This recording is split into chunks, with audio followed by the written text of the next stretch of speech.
안녕하세요. 세상 돌아보기입니다. 제가 최근에 야산 이달이 이전에 했던 예언들, 음, 우리나라의 광복과 그리고 한국 전쟁, 그래서 뭐 300여 가구를 안면도로 대피시킨 그런 데 관련된 동영상을 하나 올렸었는데요. 오늘은 그 야산 전기, 지금 보여드리는 이게 야산 전기인데, 이 주역의 대가라는 야산 이달이 미래에 대해서, 뭐 우리 미래에 대해서 가장 큰 관심은 우리나라의 뭐 국운이 어찌 될 것이며, 또 우리 남북한의 한반도의 통일이 언제 일어날 것인가. 거기에 이제 언급된 관련된 언급들이, 야산의 언급들이 이 전기의 여기저기에 흩어져 있습니다. 그래서 그거를 오늘 한번 모아보는 시간을 마련했습니다. 먼저 이제 이번 동영상이 처음인 분들을 위해서 야산이 이제 우리에게 알려지게 된 계기가 된 그 광복 예언을 잠깐 알아볼게요. 그래서 첫 번째 동영상에서 언제 언급되지 못했던 부분도 잠깐 포함을 시켜봤습니다. 1944년에 야산이 다른 사람들하고 이 이야기를 하고 있는데 그 중에 누가 이런 이야기를 합니다. 일본의 흥세가 중국의 한커우를 함락하고 낙양에 입성하는 데 이르렀으니 마침내 동양을 제패하겠습니다. 이렇게 했더니 야산이 그들의 망함이 멀지 않았다 라고 이야기를 하면서 얼유년 닭이 울 때 도적은 물러가리라 이렇게 대답을 합니다. 그래서 한 해 뒤에 그 이듬해인 1945년에 야산이 8월 14일 날 경남 산청군 금서면 화계리에 오시성을 가진 사람 집을 가죠. 그래서 화계리가 뭐라고 불리기도 합니까 했더니 주인장이 꽃게리라고 불리기도 한다. 꽃 화자니까요. 그래서 주인장 성씨는 어떻게 됩니까? 그 오갑니다. 이렇게 했대요. 그럼 꽃게 오네요. 자, 그렇게 하니까 주위 사람들이 이제 눈치를 채고 꽃기요 돌아가면서 삼창을 하게 됩니다. 그리고 경사스러운 일을 듣는다는 의미를 가진 문경이죠. 경상북도 문경을 이제 꽃기요 삼창을 하자마자 떠납니다. 그래서 문경군, 문경동에 도착해서 만세 삼창을 하게 되죠. 그래서 이제 이게 야산 이산의 죄송합니다. 야산 이달의 어떤 개성을 보여주는 한 부분이라고 생각이 드는데 예언뿐만이 아니라 그 예언이 실현될 때를 대비해서 이벤트까지 이제 기획을 한 그런 독특한 면모를 우리가 볼 수가 있습니다. 야산은 이런 이제 사람이었던 것 같습니다. 그래서 이제 본격적으로 미래에 대한 이야기를 들어보면은 제가 시대 순에 맞게 뭐 대충 전기의 흐름도 그렇습니다만은 제가 시대 순에 맞게 조금 조정을 했습니다. 순서를. 이제 대오제 송을규라는 사람이 나오는데요. 이 사람은 제가 첫 번째 동영상에서 말씀드린 그 한말 사철 중에 한 명인 그 지리사 문도사라고 있습니다. 아마 선도의 계열의 사람인 것 같은데요. 이 사람의 제자입니다. 대오제 송을규는. 그리고 나중에 야산 이달과 사돈이 되기도 하는 사람이죠. 서로 잘 맞았겠죠. 둘이 먼저 만난 다음에 사돈 관계를 맺었으니까. 그래서 이제 이게 아마 1940년대 말이나 50년대 초의 이야기인 것 같아요. 대오제 송을규가 이런 이야기를 합니다. 이제 야산이 여러 가지 일을 자꾸 벌이니까 안 될 일을 왜 자꾸 하려 하는가. 야산도 알다시피 개우는 우리 다음에나 있으니 쓸데없는 고민은 하지 말게나 이렇게 충고를 합니다. 이제 야산이 그렇다고 마냥 있을 수만 없지 않은가 씨라도 뿌려야지 이렇게 답을 합니다. 예. 자, 여기서 볼 수 있는 것은 대오제와 야산은 우리나라가 이제 활개를 친다, 국운이 상승하는 그 순간이 자기들 세대에는 없다. 비록 해방을 맞았으나 그런 일은 다음 세대에나 가능하다. 한 세대를 30년으로 보면 두 세대면 60년이지 않습니까? 요즘 들어 사람이 오래 사니까 뭐 한 40년까지도 봐야 될 것 같습니다. 한 세대를. 어쨌거나 30년으로 봐도 이 대화를 나눈 게 1940년대 말과 50년 즈음이에요. 그래서 2000년은 넘어가는 시점이 될 것 같아요. 그때 우리 국운 융성기가 온다. 예. 이런 이야기를 두 사람이 나눕니다. 공감을 하고 있다는 거죠. 양쪽의 대가들이. 자, 그 다음 첫 번째 동영상에서 말씀드린 것처럼 야산 이달은 선천, 후천 개벽이 할 때 나오는 후천의 시작이 1948년으로 계산을 했지요. 예. 그래서 선후천의 전환기, 이제 뭐 중천 기간이라고 부르기도 하죠. 그렇게 예측을 한 바가 있었는데 어쨌거나 변화가 많은 시기다라는 것이죠. 선천에서 후천으로 넘어가는. 예. 그래서 동학의 이제 여기는 야산 이달보다는 앞선 사람이죠. 태어난 시기도 그렇고 해월 최시영은 이런 이야기를 합니다. 1860년 5월 25일 이날이 이제 해월이 돌을 깨친 날로 알려져 있습니다. 이때 후천이 시작한다. 예. 그래서 후천 개벽의 이야기를 하고 많은 수십만의 신도들이 이 사람을 동학을 따르고 결과적으로 조선 왕조가 어떤 민초들의 결집된 힘을 견디지 못하고 외국까지 도움의 손길을 뻗친 그런 영향력을 행사했던 일이었죠. 그렇지만 정작 해월 최시영은 우리나라의 국우는 지금부터 상갑자 이후에 융성왕이 될 거다. 즉 지금 동학은 실패할 것이다라는 것을 알고 있었던 거죠. 예. 그러면서 앞서 야산의 이야기처럼 내 이 시기에 서학이 창궐하는 이 시기에 동학의 중심을 한번 잡아야 된다. 우리 정체성을 한번 더 쬐어놔야 된다라는 의무감으로 책임감이라고 할까요? 자기가 마땅히 해야 될 일로서 했던 것이죠. 예. 그래서 밑에 보여드리는 책은 천년의 만남이라고 예전에 제가 한번 소개시켜드린 적이 있는데 도원비기 편을 통해서 이 도선비결이죠. 270한자의 도선비결을 동학과 엮어서 해석한 책입니다. 저는 이 책을 상당히 인상적으로 받고 읽었고요. 도선비결이 1원 한자인데 이 중에 200자가 최시영이 언급한 180년에 집중되어 있습니다.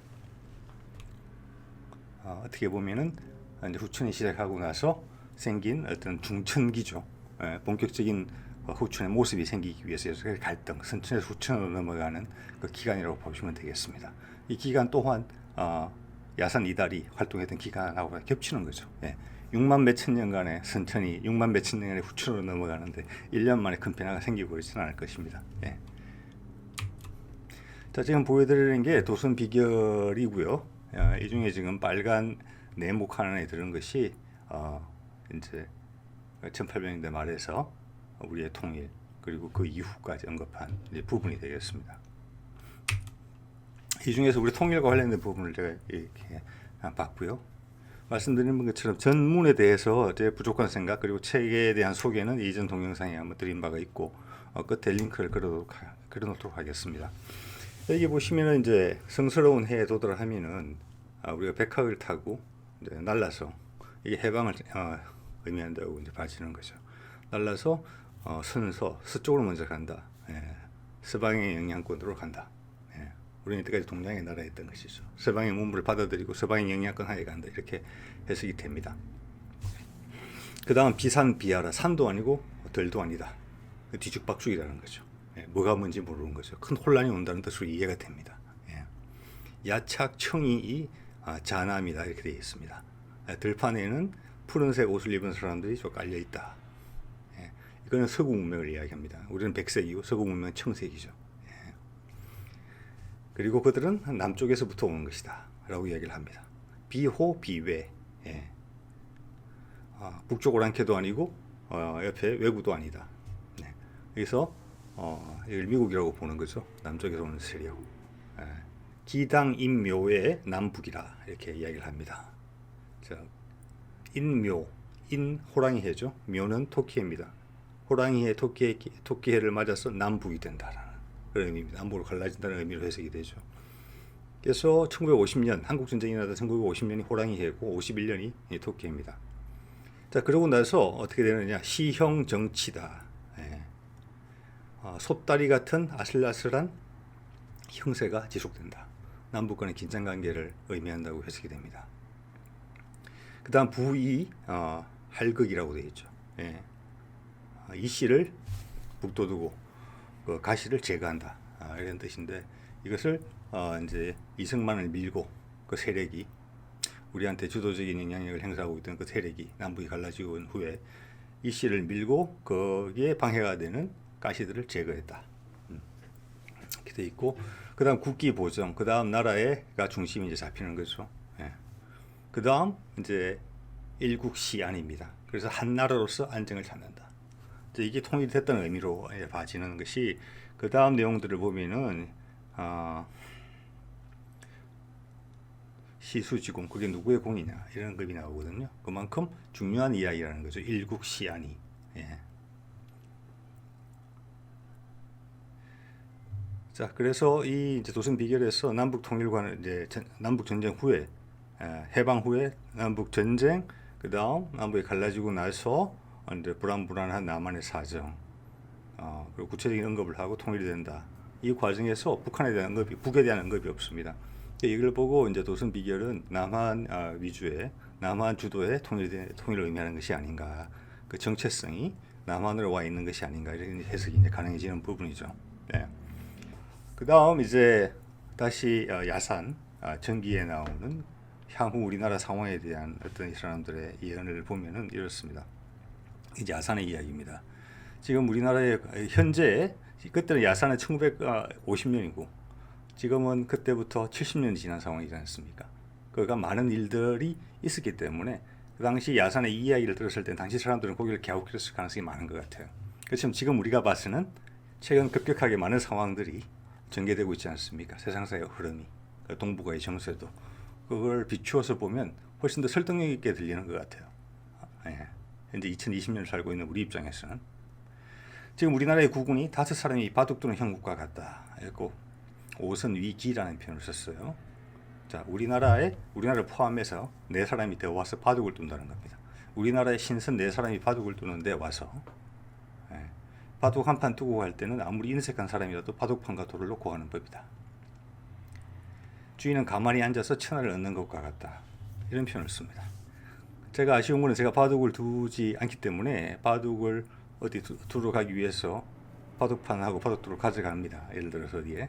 그리고 나하고 한 판 두고 나는 이제 집에 가야 되고, 그 바둑판을 가지고 또 다른 사람이 와서 바둑을 둘 때 그걸 달라고 하지 못하는 뭐 그런 뭐라고 할까요? 관례 이런 거에 대해서는 알지는 못합니다. 근데 지금 현재 야산이 이야기하는 건 그런 것 같습니다. 그래서 우리는 그 바둑판 열은 집이죠. 한반도라는 것은. 그래서 제가 봐서 이 4사람이라고 한다 하면은 당연히 중국, 러시아, 일본, 미국을 의미하지 않나 이렇게 생각이 되고요. 자, 이 사람들이 우리나라에 와서 바둑을 두는 이유가 뭘까요? 우리나라의 전략적인 중요성 때문에 그렇지 않겠습니까? 네. 우리나라를 자기의 영향권 아예 두든지 아니면 자기들하고 우리하고 동맹관계를 맺어야 되기 때문에 우리한테 뭔가를 호의를 줘야 된다는 것이고, 그게 결국은 우리 것이 된다. 그걸 이용해서 디딤돌로 삼아서 우리는 일어서게 된다. 뭐 이런 취지가 아닌가 합니다. 그리고 이런 이야기도 합니다. 연이어서 지게꾼이 일꾼이라고 이제 야산의 이야기를 하면서, 목동이 한 손으로 양을 몰고 지게 뒤에는 물고기가 담긴 꾸러미를 진 채 길떠나는 이치와 같다. 그러면서 양이죠. 미자가 뭡니까? 큰 양이라는 뜻입니다. 큰 양이 아름답다 해서. 그래서 미국을 지칭한다고 보고 있는 것이고, 물고기가 담긴 꾸러미라고 했는데, 이게 소자를 한번 보십시오. 물고기를 볏짚으로 묶은 꾸러미라고 단어를 해석하면 그렇게 될 수가 있습니다. 이게 아주 묘한 해석이죠. 예. 최소한 앞으로 어찌 될지는 모르겠습니다만은 러시아가 우리한테 되게 복된 존재가 될 수 있다. 여러 가지로. 지금 할 수 있는 거는 남북을 잇는 새로운 기차, 철길을 연결한다. 시베리아 철도, 만주 철도, 그리고 동해 항로, 그리고 그것이 남쪽으로 이어지는 것. 그래서 우리한테 꾸러미를 선물 같은 존재고, 양은 우리가 몰고 가는 존재입니다. 티격태격 한다는 거죠. 좌로 갈 수도 있고 우로 갈 수도 있고, 목동과의 마음이 다를 수 있습니다. 자, 뭐 더 이상의 이야기는 생략하겠습니다. 어떤 것인지 아마 세상 돌아가는 일에 관심이 있으신 분들은 이 정도 비유라고 하면은 끼워 맞출 수 있으실 것 같습니다. 자, 그래도 다른 이야기인데, 야산이 대우제와 이야기를 나누고 있는데 누군가가 이렇게 물었습니다. 앞으로 우리나라가 어찌 되겠냐고 물었습니다. 그랬더니 대오제 앞서 말씀드린 송영길교가 중국에서 먼저 목탁을 치고 일어서야 우리나라의 운기가 찾아진다. 이렇게 이야기를 했어요. 자, 이거는 중국이 부상한다는 것을 의미합니다. 예. 다시 한번 말씀드리지만 이건 1940년대, 50년대 한 이야기입니다. 예. 중국이 먼저 부상을 하고 후에 그 다음 우리한테 운기가 찾아진다. 기운. 자, 그럼 중국이 일어선다는 건 무엇이냐? 아까 말씀드린 것처럼 바둑판을 여는 바둑 게임을 주최하는 한반도의 전략적 중요성이 높아진다는 것이죠. 중국의 영향권이 세지고 중국의 영향권 확대를 견제하는 세력들이 한국에 호의를 줄 수 있다. 예. 어쨌거나 순서는 그렇다는 것이고 뭐 중국은 일어섰죠. 예. 송일교의 말대로. 그리고 야산은 이런 이야기도 합니다. 앞으로 미군을 쫓아낼 사람이 나올 거다. 라고 외국 자산을 받아들여야 한다. 예. 앞으로 미군을 쫓아낼 사람이 나올 것이다. 설마 북한 이야기를 하는 건 아니라고 봅니다. 예. 그 사람이 누군지는 모르겠으나 야산의 이제 예언에 따르면 언젠가는 미군은 우리나라에서 나가게 될 거다. 외국 재산을 받아들여야 된다. 이거는 바둑판 이야기랑 같은 맥락이라고 봐집니다. 그리고 이제 한 제자가 남북 상통이 언제가 될지 물었어요. 여기에 대해서 야산이 이렇게 대답을 합니다. 돈서전몰의 우호지화풍이라 라고 약간은 비유적으로 답을 합니다. 네, 그래서 제자가 고개를 갸웃거리죠. 그 사이 70년 정도가 흘렸습니다. 그 고개를 갸웃거린 제자보다는 우리가 좀 더 나은 입장에 있지 않나 싶습니다. 지금 70년 동안 상황의 전개를 우리가 지켜봐 왔기 때문에 돈서전몰이다. 돼지하고 쥐가 완벽하게 몰락한 후에 소하고 호랑이가 화풍이 된다. 서로 안 친하다가 친하게 되는 바람이 분다. 그리고 그런 이제 분위기에서 소하고 호랑이가 친해지는 분위기에서 남북이 상통이 된다. 이런 취지로 해석이 되거든요. 자, 앞에 네 사람의 신선, 그리고 여기는 네 마리의 네 가지의 동물이 나옵니다. 그래서 그 네 명의 신선과 네 마리의 동물이 같다고 봐져요. 제 추측컨대는. 그래서 이 네 동물은 누군가가 돼지, 쥐, 그 다음 소하고 호랑이다. 소하고 호랑이는 사이가 조금 안 좋았던 사이인데 친해지게 된다. 그리고 그것이 돼지하고 쥐가 멸망을 해야 된다. 멸망하는 과정에서, 몰락하는 과정에서 그렇게 된다. 그리고 앞서 이야기를 보면은 이제 중국이 부상할 것이다. 그 이후에 우리한테 기회가 올 것이다. 라는 얘기를 했고, 중국은 부상을 했습니다. 예, 이제 우리한테 기회가 와야 되는 시점이죠. 그리고 러시아는 과거에 미국과 사이가 좋지 않았죠. 예. 그렇지만 아까 양치기 목동의 이야기에서 러시아는 우리의 복수로운 존재가 될 거라는 암시가 깔려 있고, 미국은 우리하고 약간 티격태격 할 수 있는 존재다. 우리한테 중하지만 우리 마음대로 컨트롤할 수 없는 존재다. 그래서 결과적으로 우리한테 복된 존재죠. 양이니까. 목동이 키우는 양이니까. 예. 그래서 그 당시에 우리가 이제 딴 걸 떠나서 야산이 이들 강대국들을 에 대해서 엄청나게 주체적이고 주도적인 입장을 가지고 이 사안을 설명하는 게 상당히 이제 놀랍다고 볼 수 있을 것 같습니다. 지금 이 세상에서도 이런 표현이 과하다고 여기는 분들은 아마 계실지 모르겠어요. 바깥에. 그래서 그 50년에 그런 말을 하다니 대단한 부분이라고 생각이 들고요.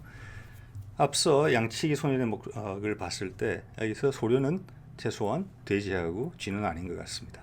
우리한테 도움이 돼야 되는 존재니까요. 네. 그렇지만 다시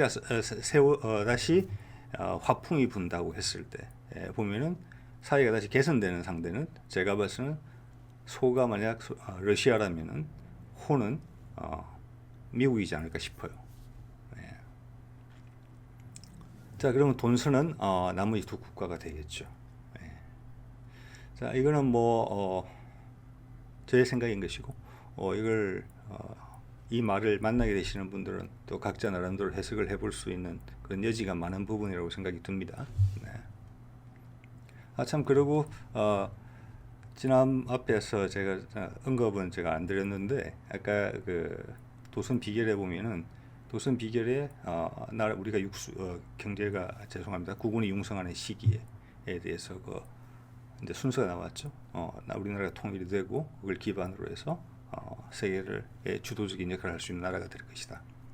그리고 해월 최시영은 상갑자 후에 1860년에 상갑자 후에 우리한테 국운이 올 것이다 라고 이야기를 하죠.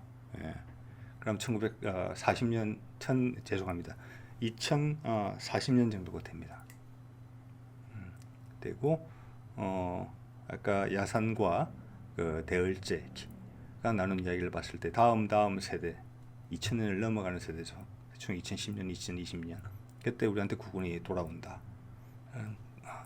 그런 시점이면 지금 우리가 그 시점에 한가운데 내지는 그 시점에 다가서고 있는 아주 중요한 변화의 순간에 있다는 것이 분명을 하고 앞으로의 상황 전개가 어떻게 될지 예상해 보는데 있어서 과거에 도를 통했다는 분의 말씀은 이러하니 참고를 하면 될 것 같습니다. 네, 오늘 여기까지 할게요.